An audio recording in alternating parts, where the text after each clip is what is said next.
afternoon, everybody. Welcome back to another episode of The Hit with Higgins and Boni. I know it's been a long time, guys, but being home for the first time in a long time with people asking about the show, wanting updates on it, they want to know how it's doing because they like the show. Thank you guys for those comments. I really appreciate it. I know Boni appreciates it as well. And we're back now. I know it's been a long time, but lacrosse and school and everything, it gets busy. You don't have a lot of time in your free schedule to put out shows like this. But we're back today, a little bit unofficially. It's just going to be me today on the show. I'm in New Jersey, Bonnie's in Cleveland, so we're figuring out a way that we can have both of us do this at the same time without having too many complications. But it's just going to be me today. So right now, this show is going to be focusing a lot on the NFL offseason, the impacts that the NFL offseason has had on 2021 and beyond. And we're going to start with the draft. Now, for people that know me, the draft is my time. That's my Christmas. I love the draft. I follow it all year round. I've already begun scouting for 2022. That is the thing that I look forward to every single year, just because it's the only way the teams are realistically going to improve. Sure, there's free agency and there's those big name signings that we all like to see. J.J. Watt going to Arizona, things like that. Carl Lawson, Corey Davis going to my New York Jets. But that's not how you win. The teams that win in the NFL are the teams that know how to draft, and they do it well, consistently year after year. So right now, we're going to go into some of my draft winners and a couple of my draft losers. And the draft winner that I want to talk about first, because I think they crushed the whole draft process, is the Chicago Bears. The Chicago Bears had one big problem going into this offseason. They didn't have a quarterback. They didn't have anybody realistically that could lead them into the future. Andy Dalton, I like Andy Dalton more than most. I always have. He has been, at times in his career, a good, even great quarterback. That's not him anymore. And for Chicago to go into this offseason saying that Andy Dalton is our future starting quarterback is ridiculous. Because he's not. And there were rumors coming out that Justin Fields out of Ohio State was going to fall in this draft. And for me, Justin Fields was the second-rated quarterback on my board. He was my fourth overall player. I loved him in college. And I get all the concerns with an Ohio State quarterback and things of that nature, but he was one of my favorites behind Lawrence in this entire class. And for Chicago to wait for the right time, trading up from 20 to 11 to take Justin Fields, I think is the best move in the entire draft. I think for the next 10 to 15 years, he is their starting quarterback. And I think there are playoff berths in his future. I think there are Pro Bowls in his future. But if he can lead them to a Super Bowl, he will be the best quarterback that Chicago has ever had. And if you look at Chicago's history of quarterbacks, there aren't a lot of good quarterbacks. There aren't. I mean, Jim McMahon got him to that Super Bowl in 85, but that was the entire defense that got him to that Super Bowl. It wasn't Jim McMahon. Granted, he was solid, but he also missed time that year due to injury. I mean, you have to go back to like the 40s for a quarterback that was good in Chicago. So I love that pick for them. I think Justin Fields is going to be great. But also in the second round, they were able to grab Tevin Jenkins out of Oklahoma State, a guy who I had mocked into the first round in every single one of my mocks. And you can check my mocks out at Re-Rack Network. We got a lot of good guys over there writing some really good articles, so make sure to please check that out. But Tevin Jenkins, to me, was the third best offensive tackle in the entire class. You had Penei Sewell, Rashawn Slater, Tevin Jenkins. Was it for me? Now, Tevin Jenkins and Christian Darrisaw were back and forth with 3 and 4, but for them to get them at pick 39, that's incredible. And just on the strength of that alone, I think you can say that Chicago really crushed this draft class. I'm impressed with what they're going to do. And they already have a good team, a team that got them into the playoffs. You know, they're not really starting from scratch. So, and I think you look at some other picks they had. Daz Newsome, who was one of my favorite college players to watch last year. Thomas Graham Jr., who I think in the 6th round could possibly be a steal. Because they were talking about last year at this time, Thomas Graham could be a first-round pick. Because Thomas Graham was pretty good. They got Kairis Tonga, defensive tackle from BYU, in the 7th round, who could be an instant impact player right away. But let's move on, because this is a team that I'm excited for. I'm always excited for them, the New York Jets. And a lot of people are coming out and saying that they didn't do well in this draft. And I get why. I get that they don't understand why the Jets felt like they had to trade up from 23 to 14 to grab a guard. I understand that. But if you look at the top guards in the NFL, aside from the notable ones, Quentin Nelson, Brandon Brooks, guys like that. Who are the top guards in the NFL? Elijah Vera Tucker will be a top 10 guard in the NFL by the end of this year. I swear on that. Regardless of the Zach Wilson pick, which that's the pick I'm not that much excited about because I think Fields is better. But I can see why the New York Jets would look at Zach Wilson and say that's the guy for our offense because he fits the offense that Mike LaFleur and Robert Saleh want to run to a T. He fits that completely. So we'll see what happens with there. I love Vera Tucker. I love Michael Carter from UNC. 10 yards a carry in the ACC is not an easy thing to do, and he still had over 1,000 yards rushing. Elijah Moore in the second round, even though they had other needs on the board, I think that's a no-brainer. Because now you have a young quarterback in Zach Wilson, Corey Davis, Jameson Crowder, Denzel Mims, Elijah Moore. That is 4 really good receivers, and that competes down the AFC East. Last year, the receiving class was horrible. It was awful. But you have completely restocked that entire receiving corps, which is great, especially since they failed to do that for Sam Darnold. Now you can do it for Zach Wilson, hopefully get this team back on track. I mean, they have the longest playoff drought in the NFL, 10 years. So it's time for them to start making some changes, and they have to do that by surrounding Zach Wilson with the right talent. And I feel like they've done that this offseason, especially with Michael Carter. I mean, he'll end up splitting carries with Tevin Coleman early on, but I think once you move on to the later part of the year, Michael Carter will be the lead back in that offense. And then to talk about some other picks, I mean, they grabbed the other Michael Carter from Duke. They got Jason Pinnock, corner from Pittsburgh. We all know what happened the last time the Jets drafted a cornerback from Pittsburgh. I think he ended up doing pretty well for himself. And they drafted 2 safeties who will be playing linebacker for them, and that's Hamza Nasirildeen and Jamien Sherwood. Jamien Sherwood, I think, will be the starting outside backer week 1. But Nasirildeen will get reps, too. And they're both super talented players. Let's move on now to a team that was in the playoffs last year, and that's the Cleveland Browns. The Cleveland Browns, in their first 2 picks, like Chicago, did really well for themselves. At 26, they were able to get Greg Newsome. And Greg Newsome is another one of my favorite players in this entire class. And I don't just mean for me, for a lot of people, he was a top-rated corner. I mean, after Surtain and Horn, it was interesting to see how the corners were going to fall because Caleb Farley was the guy that everyone thought would be like the second corner off the board earlier in the draft process, and then he had the injury problems, and he didn't play last year. So for them to get Greg Newsome at 26, I think is phenomenal. But the home run pick that I was really shocked that he got there was Jeremiah Owusu-Koramoah. And he, guys, if you don't know who this guy is, he was the Butkus Award winner last year at Notre Dame, which means he was the top linebacker in all of college football. And he fell down the boards because of injury concerns, but he was cleared like 3 days before the draft, and Cleveland said, fuck it, we need linebackers, I'm taking them right now. And I think that was great. And then in the 3rd round, they were to get Anthony Schwartz out of Auburn, who will get reps this year. Cleveland's offense is scary. It's scary. Odell, Jarvis, Nick Chubb, Kareem Hunt, throw Anthony Schwartz in there, throw Rashard Higgins in there, throw Donovan Peoples-Jones in there. They have, now I'm blanking, who's their tight end? Austin Hooper. Harrison Bryant.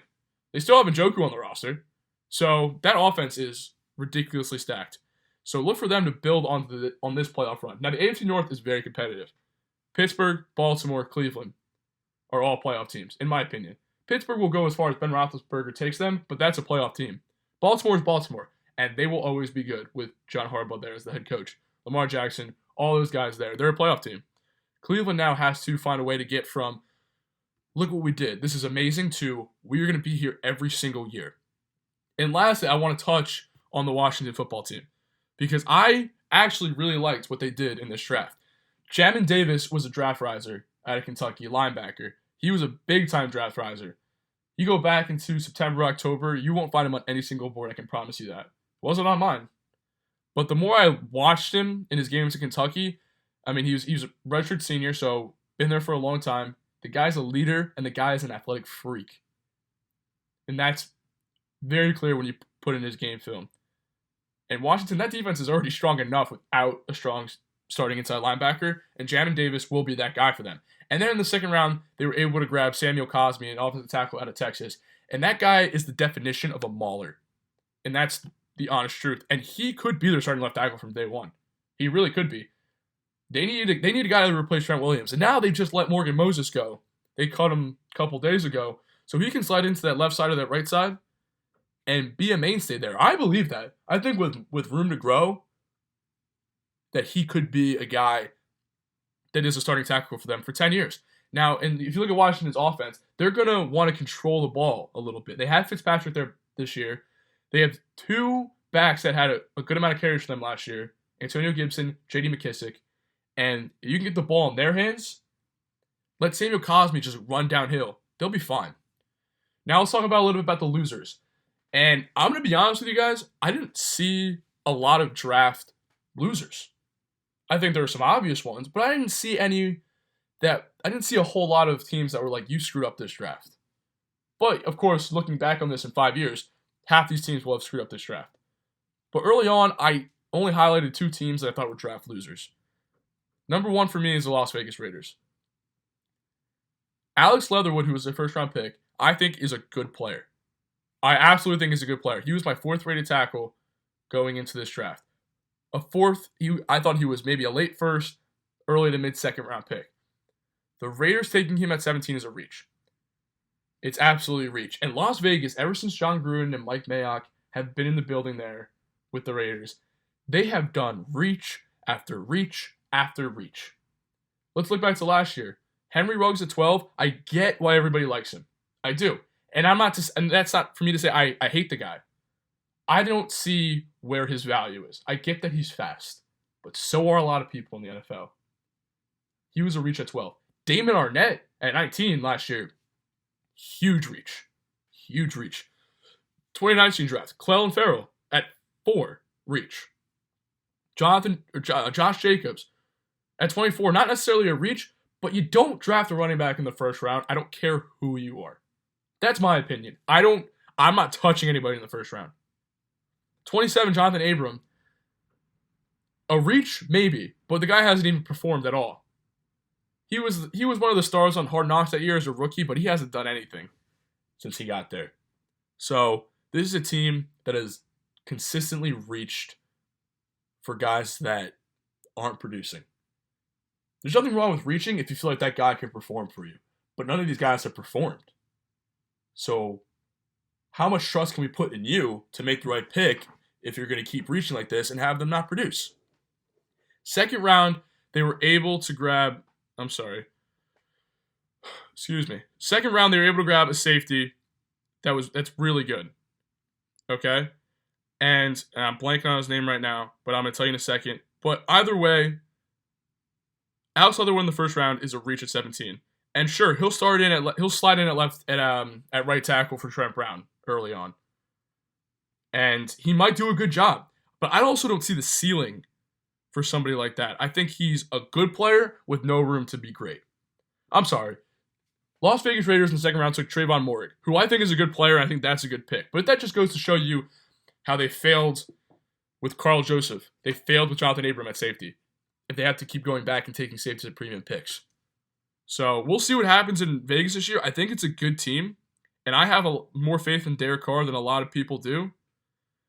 But that division is loaded, and just think about what would happen if the Broncos got Aaron Rodgers. It's even more loaded. Kansas City, Denver with Aaron Rodgers, Los Angeles Chargers, who are an up and coming playoff team with Justin Herbert at the helm. I think that's a hard division to break. Now, my second loser is the New Orleans Saints. Now, the New Orleans Saints, since 2017, have not been great at drafting. That 2017 class, where they were able to grab Ryan Ramczyk, Marshawn Lattimore, Alvin Kamara, Trey Hendrickson, Alex Anzalone, all in the same class, unheard of. Legendary class. Since then, not great. Not really great. The first round, they took Peyton Turner, defensive end from Houston. And that, to me, was a reach. I think that was a reach. He could be good. He could be. I mean, they've had luck with Davenport, Trey Hendrickson, Cam Jordan, obviously. You put him on the other side of Cam Jordan. I'm sorry. You know what? He probably is going to be a rotational rusher this year with Marcus Davenport and Cam Jordan being the starters. But we'll have to see what happens with that guy. But then in the second round, they took Pete Werner, a linebacker out of Ohio State. The guy is tough. He's he's a hard-nosed, old-school type of linebacker. But did everybody else see him get torched by Devontae Smith in the college football playoff? He's not a traditional linebacker. In the NFL right now, you need a smaller, faster, more agile linebacker. That's not Pete Werner. It's not. So it's an interesting pick, and I know that Demario Davis is on the older side. Alex Anzalone is gone, signed away in free agency. So it remains to be seen if Pete Werner can step in and be an adequate replacement. Third round, I like their pick. They took Paulson Adebo from Stanford, who is a corner who I had ranked higher than most. Even last year, I thought he was going to come out last year, and I had him ranked higher than most. And then, of course, Ian Book was in the fourth round, and I'm a Notre Dame sympathizer, so I like Ian Book. I don't know if he's an NFL quarterback, but if you want to be an NFL quarterback, Sean Payton might be the best guy to go to right now. I think Jameis will be that starter week 1. Taysom Hill will have his role. Don't really know what it is yet. Maybe he's even the starter, but I believe it's going to be Jameis. But Ian Book can take this year, sit, learn from Sean Payton, and maybe in 2022, he's that guy. So that remains to be seen, but I didn't like their class overall as a whole, especially the first 2 picks. Now, let's pivot a little bit. Let's talk about a topic that everybody has been talking about now for probably 3 weeks. Tim Tebow, who last played in the NFL 9 years ago, was recently signed by the Jacksonville Jaguars by his old head coach in college, Urban Meyer, to be a tight end. Tim Tebow, for those who have been living under a rock, was a Heisman Trophy winner at Florida as a quarterback, was a first-round pick by Denver in 2010. He led them to the playoffs one year, and then John Elway said, "Get out of here, I'm bringing in Peyton Manning." He was with the Jets, briefly with the Eagles, briefly with the Patriots, and has been out of the NFL. He was a minor league baseball player for the Mets. And he got high. He got to like AA, which I think is shocking in itself. I mean, I'm sure most of it was to drive ticket sales. But he got up there. And he didn't do horribly. I mean, I'm a Mets fan, and I loved watching him play with the Mets. I thought it was cool. I'm a big Tebow fan. But he's also been an analyst for College Game Day on ESPN. And now that Urban Meyer is in the NFL for the first time, he didn't hesitate to call his former Heisman quarterback and say, "Listen, I need some tight end help. You want to come in?" And Tebow jumped at it. Now, I think there's a very good chance he doesn't make it at camp. But if you look right now on the NFL.com jersey sales, he's the number 1 selling jersey in the NFL. And the number 2 selling jersey in the NFL is Tim Tebow's away jersey. So, he of course is going to drive ticket sales. He's going to garner media attention. But the problem that a lot of NFL players have with this is that you're going to bring in a guy who's been out of the NFL for 9 years. You're going to make him switch positions. And you're going to justify the fact that he's better than some guys around the street right now that have been working very hard for their chance, who've been playing tight end their entire lives. He's better? Probably not. There's guys on the street that are more than likely better tight ends than Tim Tebow. They don't have the same familiarity with Urban Meyer, though.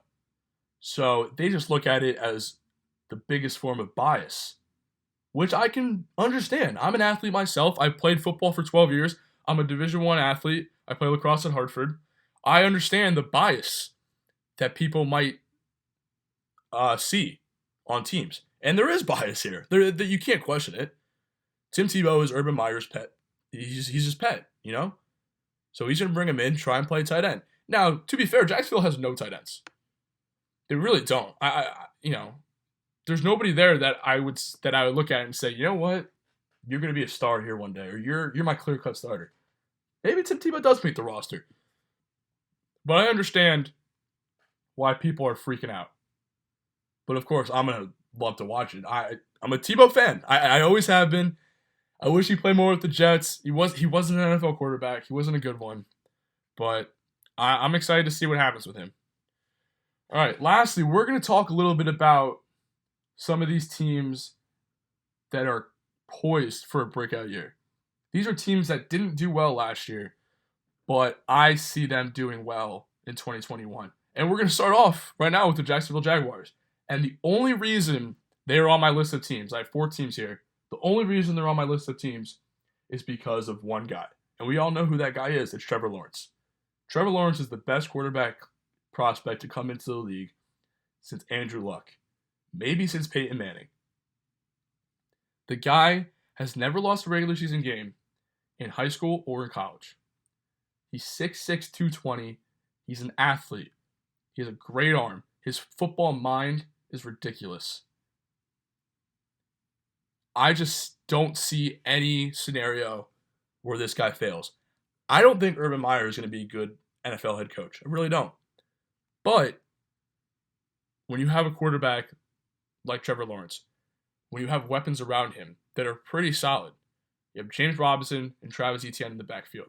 DJ Shark, Laviska Shenault, you sign Marvin Jones away from Detroit this year. It's pretty solid for him. And I don't think Trevor Lawrence is a guy that's going to demand a number one wide receiver like Devontae Adams, DeAndre Hopkins. I'm sure he would love to have somebody like that, but I think he can make this offense work with those guys. They made a lot of moves in free agency this year, and there were a lot of under-the-radar moves. Shaquem Griffin coming over from Seattle is a signing that I liked. He'll be a starting corner for them for day one. But I think they're a team that will bounce back. Now, that's easy to say because they only won one game last year, and I think that they definitely win more than one, especially with Lawrence back there. But I think in an AFC South where Houston is reeling, and Indianapolis is starting over with Carson Wentz at quarterback, and that's to be seen how good he does. Tennessee's obviously the class of that division, but Jacksonville can make a jump in there. I don't doubt that. Next, let's move on to a team that was in the Super Bowl 2 years ago, and that's the San Francisco 49ers. And I know that they drafted Trey Lance at 3 overall. He's going to be their quarterback of the future. I think they can get to the playoffs with Jimmy Garoppolo as their quarterback. I don't think that's a stretch to say. The guy led his team to a Super Bowl. Granted, that defense was phenomenal. That running game was phenomenal. But how much has changed, really, since the Super Bowl team? DeForest Buckner's in Indy. He's a great defensive tackle. But a lot of that team is still there. So, and now, you have Jimmy Garoppolo, Raheem Mostert still back there. You have Jeff Wilson still back there. Ayuk, Deebo Samuel are out wide, and you have arguably the best tight end in the game with George Kittle. The defense is going to be strong. Now, Robert Saleh is now the new head coach of the New York Jets, so they're bringing in a new defensive coordinator. But I don't see any reason why this team shouldn't bounce back and be competing for the playoffs. And if they're not, that's where Trey Lance comes in and tries to lead them to the playoffs. But I still think this team is way too good to do as well as they did last year, which is only 6-10. So we'll see what happens there. Now, third, I have a team that I think is poised for a really big year or will have a horrible year, and that's the Atlanta Falcons. A lot of people in NFL circles were saying that the Atlanta Falcons were targeting a quarterback at number 4. Early on in the draft process, like January, February, that was the talk. Matt Ryan is 35 years old, 36 years old. He's not a young guy anymore. I mean, he's never been a bad player, but you have to consider when you're not a great team, you have an aging quarterback, you have to consider making that move. But they said, no, we're going to give you somebody to try and make you better. And Kyle Pitts is the best tight end prospect that I have ever seen in my life. Philly kid, big, strong, fast, great hands. He will be an instant impact player for them. With Julio there or not, Calvin Ridley is a good player. He's the number one receiver on the team, even with Julio there. So Calvin Ridley, Kyle Pitts, Matt Ryan, Mike Davis is back there, who I think is one of the most underrated running backs in the NFL. I think they are primed for a big year offensively. Defensively, there are question marks. A.J. Terrell, who was their first-round pick last year, struggled. But it's not easy for a rookie cornerback to come in and perform at a high level. It's really not. We've seen guys do it in the past, but those are exceptions. And A.J. Terrell was a pick that I slammed last year. I said that's a reach. It's too high for him. He got torched in the college football playoff. But as I watched him last year, and he did struggle, I was impressed a little bit more than I thought I would. And I think in year 2 he makes a jump. I really do. So, and I think with new head coach Arthur Smith, who I liked when they hired him, I think they can compete for a playoff spot. I really do. Tampa Bay's going to win that division. But New Orleans, it remains to be seen how they do. Carolina now has Sam Darnold in there. And as much as I love Sam Darnold, I don't know how far they go with him. So they can push for that second spot in the NFC South. Absolutely. Lastly, I'm going to close out with a team that I don't like, that a lot of people don't like, and that's the Dallas Cowboys. The Dallas Cowboys are better than 6 wins, which is what they had last year. They had Andy Dalton last year as their starting quarterback because Dak got hurt in the 4th game. Dak is back now. Zeke's back. Cooper's back. Gallup's back. CeeDee Lamb is back. Defensively, they just drafted Micah Parsons, who may have been a reach for them and not really a need, but I love the talent. And I think he could even be an edge rusher for them early on. Think about the NFL now with the defensive schemes. Jalen Smith and Leighton Vander Esch, if both healthy, can just be two linebackers from there. They can play nickel. Micah Parsons can be a 4-3 defensive end. He had 11 sacks as a freshman at Penn State. He could be an edge rusher for them. Or he can play linebacker, play a little 4-3 with no nickel. I don't love all the picks that Dallas made defensively in the draft. I think some of them were reaches and they were just trying to fill needs. But I think the more talent you bring in there, the better off you'll be. And they have bodies now on defense. You know, they got torn apart in free agency a couple years ago because they had to re-sign all these guys like Jalen Smith and Zeke. So I think this is a team that is competing for the NFC East right now. They should be at least. And if they're not, then it all falls on Mike McCarthy. Because this team is way too talented to not be. Mike McCarthy flopped last year. Granted, they did have Andy Dalton as a starting quarterback. Dak wasn't there. But that defense was horrendous. They couldn't get their running game going. And we all know how Aaron Rodgers feels about Mike McCarthy and how a lot of Packers fans feel about Mike McCarthy. You can ask Bonnie how he feels about Mike McCarthy. My buddy Sam, who's a big Packers fan, you can ask him how he feels about Mike McCarthy. He's not a great coach. If he can't lead this team to the playoffs, then he's not a good coach. And he should be fired for that. And I don't think Jerry will hesitate to do that. He was very patient with Jason Garrett for a long time. And I think it bit him in the ass a little bit. So I don't think he's going to sit there and wait for Mike McCarthy to get this thing going. You know, Jerry's not young. Jerry Jones wants to see another Super Bowl before he dies. And if that means firing Mike McCarthy right now and not waiting, I think he'll do that. And he should. He should do that. He spends a lot of money and time and resources into getting this football team good. And if your head coach isn't getting the results that you want, fire him. He should be fired for that. Listen, guys, thank you all for listening. There's not going to be any video content today. It's just going to be audio recording, but make sure to check us out. Check out all of our other videos. If you get a chance, head over to Re-Rack Network. You can find online. I have a ton of articles out there, along with a lot of other guys coming out of Jersey, coming out of Rowan. I think it's a Barstool-like show, Barstool-like website, and I think you'll enjoy the content. And just know that as we're doing this is a learning process for all of us. We're going to get Bonnie on the show again real soon, and we just have to figure out a way to get that done. But please, keep listening, keep watching. Tell your friends about us. I know I'd appreciate it. I know if Bonnie were here right now, he'd say the same thing. He'd really appreciate it. But you guys, go enjoy your Memorial Day weekend. Have a great rest of your day. This was The Hit with Higgins and Boni.